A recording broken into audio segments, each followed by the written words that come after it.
किसान भाई नमस्कार। आज हम लोग बात करेंगे कि गेहूं की फसल में अधिक पैदावार प्राप्त करने के लिए डीएपी, यूरिया, पोटास के अलावा और कौन से तत्व छिड़काव के रूप में डाले जाएं कि जिससे हमारी फसल को अधिक पैदावार मिले, रोग ग्रसित ना हो। तो उसके लिए सबसे पहली बात आती है कि जैसे शुरुआत में हमने डीएपी डाला और पौधा हमारा उतना ग्रोथ नहीं ले रहा है, या हमने किसी कारणवश डीएपी नहीं डाला, कुछ जैविक उत्पाद अन्य जो तत्व आते हैं उनको डाल के हमने बुआई किया, तो उसमें क्या होता है कि हमारा पौधा उतना विकसित नहीं होता है, उतना अच्छा नहीं चल पाता है। तो इसमें हम लोग सबसे पहला जो है ये आता है मल्टीप्लेक्स कंपनी का प्रमुख के नाम से, जिसमें कि 19-19-19 जिसमें डीएपी की मात्रा, यूरिया की मात्रा और पोटास की मात्रा होती है। इसका छिड़काव 1 किलोग्राम प्रति एकड़ के हिसाब से करना है।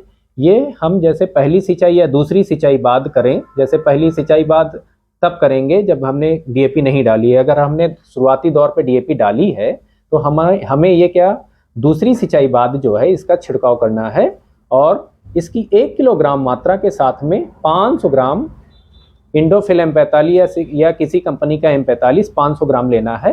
तो 1 किलोग्राम ये प्लस 500 ग्राम M45 को मिलाकर छिड़काव करने से हमारा पौधा बढ़िया सा ग्रोथ लेके चलने लगता है।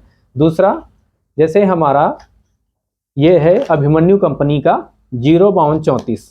अब किसी कारणवश हमारे कल्ले ब्यास बढ़िया हो गया, लेकिन जो साइड में कल्ले निकलते हैं उनकी ग्रोथ जो पहले कल्ले निकले हैं उनके बराबर नहीं होती है। तो हमें क्या करना होता है कि जब हम इसका छिड़काव करते हैं तो जो हमारे बाद में कल्ले निकले हैं उसमें ये इसमें चूंकि होता है 52% डीएपी की मात्रा, फास्फोरस की और 34% पोटास की। तो इसमें जो 52% आपका फास्फोरस है, इसका काम क्या होता है कि ये जड़ का फुटाव जो है तेजी से करता है, जिससे कि हमारे तत्व नीचे जमीन से खींच के हमारे पौधों को देता है। तो जो बाद में भी कल्ले निकले हैं वो भी उपजाऊ कल्ले हो जाते हैं, जिसमें कि अच्छी बाली आए। और साथ ही साथ पोटास की मात्रा रोग ग्रसित होने से बचाने का काम, जल धारण क्षमता पैदा करने का काम, वो हमारा पोटास का काम होता है। तीसरी बात आती है कि जैसे हम शुरुआती दौर पे या अपने खेत में पोटास नहीं डाल पाते हैं, उससे हमारा जो दाना बनता है उसमें उतनी अच्छी चमक नहीं आती है या दाना सुडौल नहीं हो पाता है। तो उसके लिए क्या होता है कि ये हमारा 0050 है।